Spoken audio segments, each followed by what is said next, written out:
Bonsoir mes chatons, j'espère que vous allez bien. Pour ma part, je suis un peu fatiguée, j'ai eu pas mal de choses à faire et enfin voilà, en ce moment c'est un peu la folie. Mais je fais tout mon possible pour poster des vidéos sur ce compte, hein, sur ma chaîne YouTube. Excusez-moi. Donc aujourd'hui, on se retrouve pour la suite de la Reine Marie. J'espère sincèrement que mes vidéos vous plaisent. Si c'est le cas, n'hésitez pas à liker, à commenter et à partager mes vidéos si vous pensez qu'elles peuvent plaire à votre entourage. Et puis c'est parti pour le chapitre 9 de la Reine Marie, vu que nous avions déjà entamé le chapitre 7 et le chapitre 8. Un voyage que j'avais planifié a été annulé en raison d'une circonstance imprévue. Mais au palais, c'était une véritable tempête d'événements qui m'attendait. Bah tiens.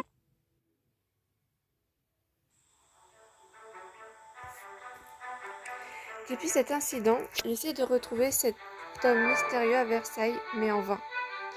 Le jour du spectacle d'opéra approche, et à mon réveil, je me dirige vers la salle d'opéra avec Gabriel.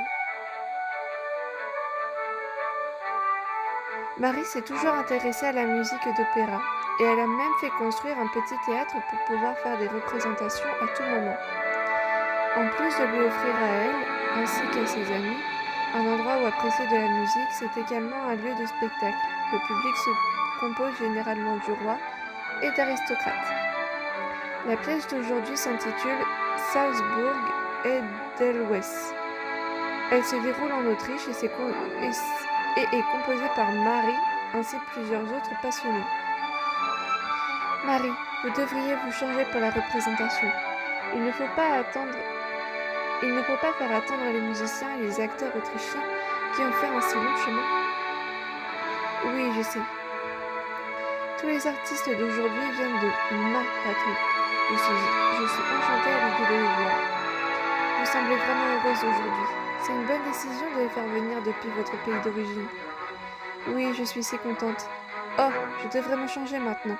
Ne les faisons pas attendre. Ne les faisons pas trop attendre. Gabriel m'accompagne dans le boudoir et je commence à me préparer pour la représentation. Enlever cette robe. J'ai festif. Je pense savoir si... Oui, parce que c'est cette robe-là, la clairière sylvestre qu'il faut. Hop.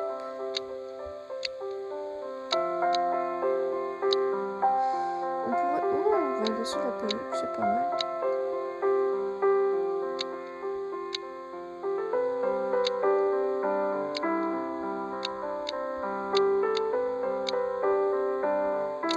Alors, faut savoir une chose, juste avant que... la dernière fois, je vous en avais pas parlé, dans une précédente vidéo, je vous en ai jamais vraiment parlé. Le but du jeu, bien que il faut respecter les consignes qu'on vous donne, qui est d'habiller votre personnage d'une tenue légère et festive, voilà, il est très important que vous ajoutiez des accessoires. Bon. Après, comment dire, pour les accessoires, alors là je peux pas vraiment vous montrer, non je vais plutôt vous montrer là, voilà, par exemple, bon, ce n'est qu'un exemple, mais comment dire, parfois vous avez besoin qu'on rajoute des accessoires qui n'ont rien à voir avec la tenue en elle-même, donc voilà, ça peut être un collier, une bague, un bracelet, n'importe quoi, et ça peut même venir d'autres mondes, si ce n'est que ça vous apporte des points supplémentaires. Donc voilà, c'est pourquoi que je fais voilà, voilà, c'est bien ce que je dis. Voilà, des petits colliers, ça peut être ça, enfin n'importe quoi. Voilà. Le but étant que vous devez amasser un maximum de points. Et je vous assure que par moment, pour certains chapitres, ce n'est vraiment pas facile d'atteindre le maximum de points. Parce que vous pouvez débloquer des patrons qui peuvent vous être demandés pour la suite des chapitres. Et si vous les avez pas, malheureusement, vous pouvez pas avancer dans la suite de l'histoire. Et donc voilà. Je vous expliquerai ça plus en détail en passant par le lac des Cygnes, vous allez comprendre pourquoi.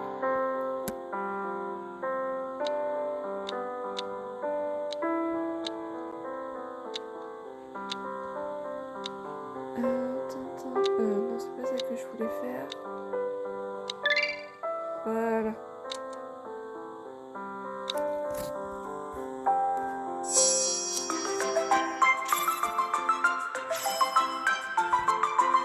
Je sais pas si vous avez entendu la mélodie, mais quand vous entendez ça, c'est synonyme que là, vous avez atteint un score parfait.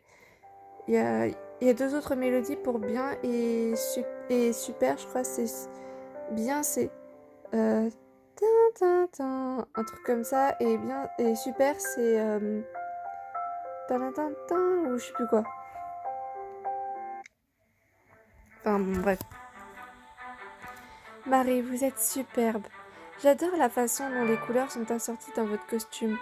Vous me rappelez votre apparence lorsque vous êtes arrivée à Versailles. J'ai demandé à Léonard de préparer ses costumes inspirés des vêtements autrichiens et avec deux de mes couleurs préférées. En regardant mon reflet, la joie et la nostalgie emplissent mon cœur, apportant avec elles les souvenirs des beaux paysages autrichiens.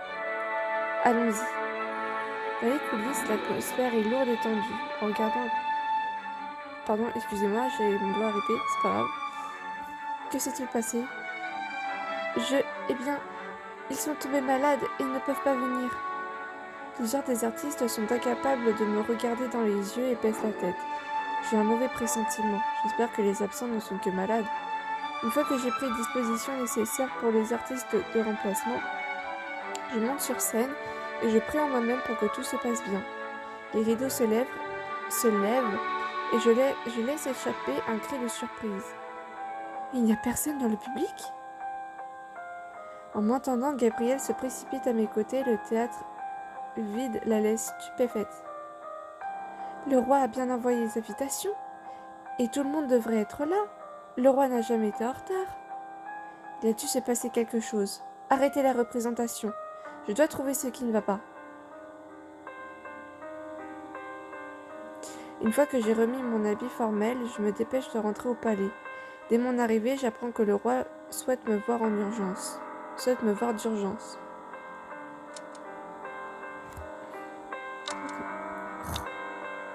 Excusez-moi, ça arrive parfois. Louis XVI, si je ne me trompe pas, veut que nous nous dépêchions de nous rendre au bureau immédiatement. Pourquoi et dans quel but? Quand j'entre dans le bureau, tous les yeux sont tournés vers moi. Ils sont emplis de colère, de suspicion, de mépris. Les aristocrates et les ministres ne prennent pas la peine de cacher leurs sentiments, et j'ai l'impression d'avoir été poignardée par une centaine de couteaux. Seuls deux paires d'yeux me donnent un certain soulagement, tel un rayon d'espoir dans l'obscurité. Le regard doux et aimant de Fersen et les yeux sincères et déterminés de Lafayette. En les voyant, je pousse un léger soupir de soulagement, une révérence, puis je lève les yeux vers le roi. Ma reine, il y a ici un marchand qui affirme que vous avez demandé au cardinal Rohan de vous aider à acheter ce collier, et que l'objet a déjà été remis, mais qui n'a pas reçu de paiement. Des rumeurs se sont répandues dans tout le pays, et les gens disent que la cour vole les marchands et qu'elle volera bientôt le peuple. N'avez-vous pas dit que tout cela était un malentendu? Je vous ai cru et j'ai même demandé à Lafayette de vous aider à blanchir votre nom. Et maintenant, le marchand est venu chercher son dû. Comment expliquez-vous cela? Le collier de diamants étincelant réapparaît dans mon esprit. Seulement, les étincelles sont désormais aussi pointues que des aiguilles. Je regarde Baumer, pitoyable et sanglotant, et je suis submergée par la rage. Le collier? Pourquoi est-ce que tout tourne encore autour de ce collier? Vous m'avez promis que si les rumeurs refusaient de se dissiper, vous seriez mon témoin et prouveriez à tout le monde que je ne vous ai pas acheté ce satané collier. Mais non seulement vous n'avez pas tenu votre promesse, mais vous m'avez concocté cette folle histoire pour me piéger. Votre Majesté, aidez-moi, je vous en prie. Je ne suis qu'un marchand et je n'ose pas aller contre la reine. Ce collier est d'une valeur inestimable et je ne l'aurais pas remis si le cardinal Rohan n'avait pas affirmé que la reine lui avait demandé de l'aider à l'acheter. Je crois que je parle un peu vite parce que je veux juste ce qu'on me doit. De nombreuses années et un travail acharné ont été consacrés à la fabrication de ce collier. Rohan, tout le monde sait que je ne lui ai jamais pardonné d'avoir insulté ma mère. Pourquoi lui demanderais-je de m'aider à faire quoi que ce soit? Et j'ai déjà fait une promesse au roi. Pourquoi voudrais-je le collier maintenant? C'est vrai, vous avez écrit une lettre au cardinal pour lui demander d'acheter le collier. Je l'ai vu moi-même. Je n'aurais pas osé donner le collier au cardinal si ce n'était pas pour le statut de la cour. Je n'ai jamais écrit une telle lettre. Si vous en avez vraiment une en votre possession, montrez-la moi. N'avez-vous pas écrit la lettre, votre majesté? Si j'avais vraiment la lettre en ma possession, je ne serais pas ici. Tout me retombe dessus et je me sens si impuissante. Je ne sais pas ce que je peux dire ou faire d'autre. Je ne l'ai pas fait. Pourquoi dois-je continuer à prouver mon innocence?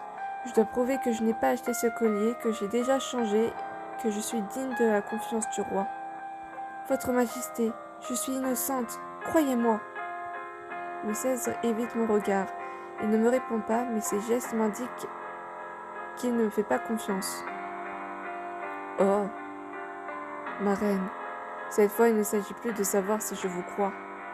La confiance qui existait entre le roi et moi semble avoir disparu avec ce petit soupir, et je ressens maintenant un froid glacial comme si un vent d'hiver m'avait traversé. Je suis gelée jusqu'aux os et figée sur place. Oui, il est un roi avant d'être mon mari. Mais je ne dois pas abandonner, je dois faire de mon mieux pour me défendre. Votre Majesté, pourquoi dites-vous cela? Peut-être pouvons-nous blanchir mon nom une fois de plus? Louis XVI regarde Lafayette avec lassitude. Lafayette comprend l'allusion et s'adresse à moi avec sévérité. Ce n'est pas comme la dernière fois, c'est beaucoup plus sérieux maintenant. Et nous ne pouvons... 1, 2, 3. Et nous ne pouvons pas simplement mettre un terme aux rumeurs. Il y a des propos malveillants dans tout le royaume, et cela se répand comme une traînée de poudre. À cause du problème avec le collier, les gens vous appellent Madame Déficit, et ils réclament qu'on vous renvoie en Autriche. Que dites-vous? J'ai déjà fait tant d'efforts et pourtant cela arrive. Est-il impossible de changer l'histoire? Non, je refuse de céder. Je prends quelques grandes respirations et me force à me calmer. Ce n'est pas le moment de paniquer, je dois trouver une solution, une façon de sauver ma vie. Alors que je... Excusez-moi. Alors que je me suis en lutte avec moi-même... Non, c'est plutôt... Alors que je suis en lutte avec moi-même, personne se lève, balaye de regard tous ceux qui sont présents et s'expriment. La France a accumulé des dettes depuis Louis XV. Et avec la guerre en plus, le peuple a perdu depuis longtemps sa foi dans la royauté. Et ce collier, qui fait tant de bruit, est aussi celui que Louis XV avait commandé pour Madame du Barry. Et maintenant, tous les problèmes sont imposés à la reine. Comte Fersen, faites attention à ce que vous dites.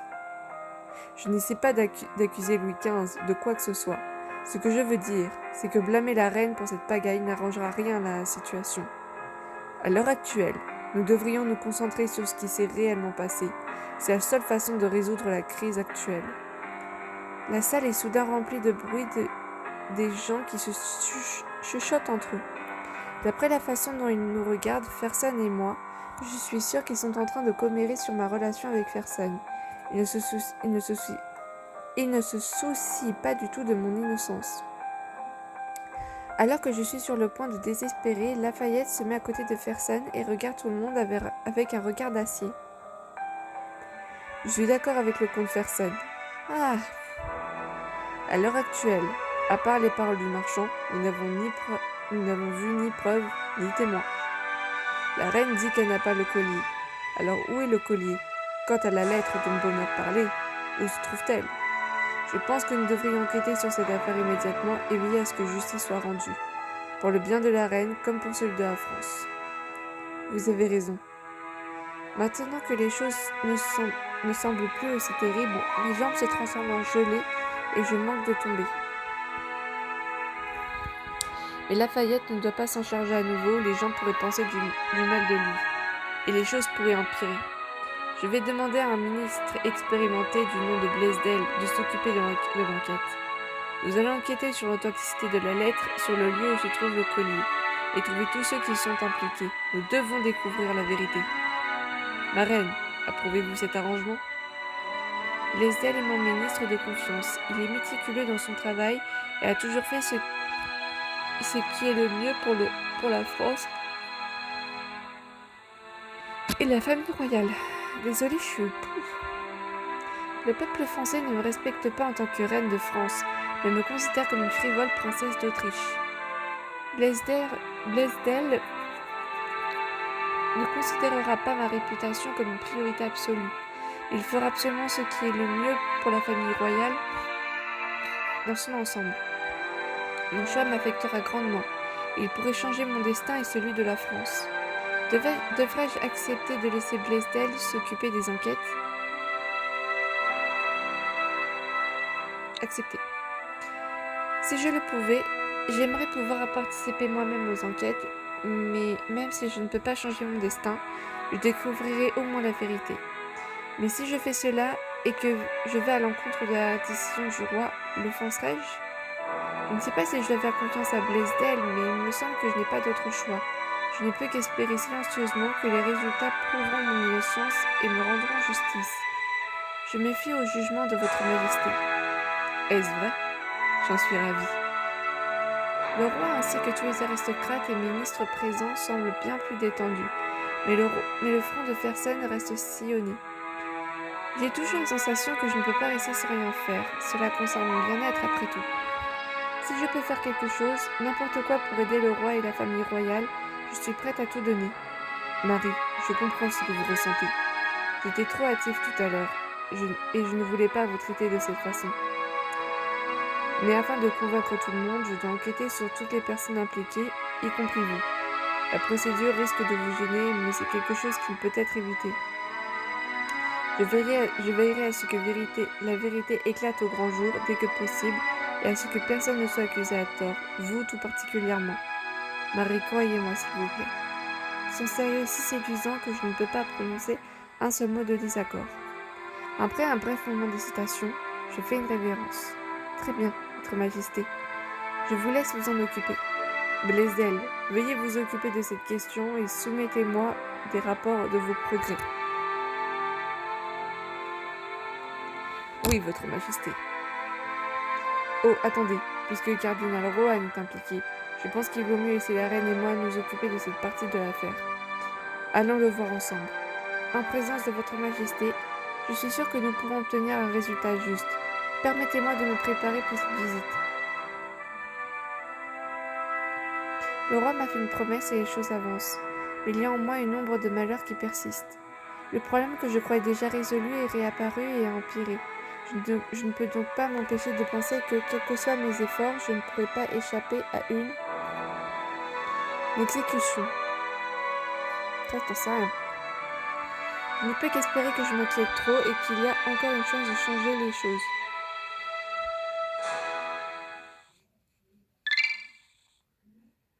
Et voici, ceci conclut le chapitre 9. Demain, je ferai le chapitre 10.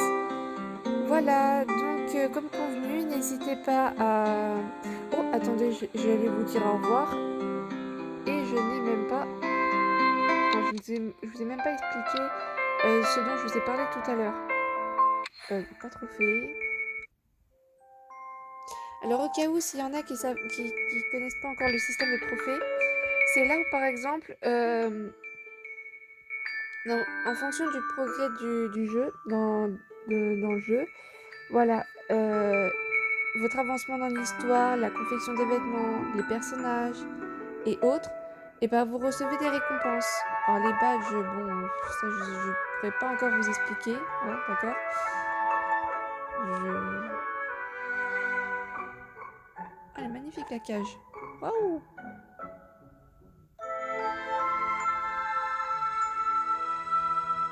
Ah ok d'accord, en fait vous recevez un badge quand en fait vous atteignez un certain taux de bienveillance avec les personnages de l'histoire que vous êtes en train de lire. Bon bah voilà, moi maintenant c'est ça c'est dit. Je savais même pas. Bref, voilà, vous recevez des récompenses et je peux vous l'assurer, hein, c'est parfois c'est de bonnes récompenses comme des diamants, de l'argent, des tenues. Voilà, c'est vraiment agréable, puis ça vous permet de bien avancer dans l'histoire. Bref, donc je voulais vous expliquer par rapport à la dernière fois. Oh là là, je suis vraiment fatiguée, moi c'est pas possible, je dis que des bêtises. Bref, donc quand j'ai fait la tenue, que j'ai rajouté des accessoires, sachez que même si vous avez la tenue complète, parfois elle ne vous rapporte pas toujours tous les points. Donc vous êtes obligé par exemple voilà, de rajouter, par exemple là on a tout ce qu'il faut, la perruque, l'accessoire de tête, les bijoux, la robe, les chaussures. Mais on peut aussi rajouter par exemple du maquillage, des lunettes, je sais pas moi, des bas, voilà. Ce qui peut vous rapporter des points et également les chats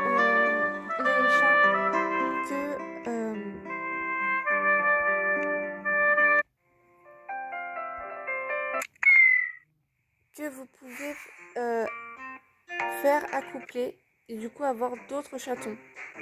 Des chatons, des chats, peu importe. C'est vous qui voyez et eux en fait ils vous rapportent des points. Et aussi, chose importante, les chatons en fait, eux aussi, eux ils ont, comment dire, voilà, un thème. Eux ils ont déjà un thème. Donc par exemple ourson, je l'ai appelé ourson mon chat.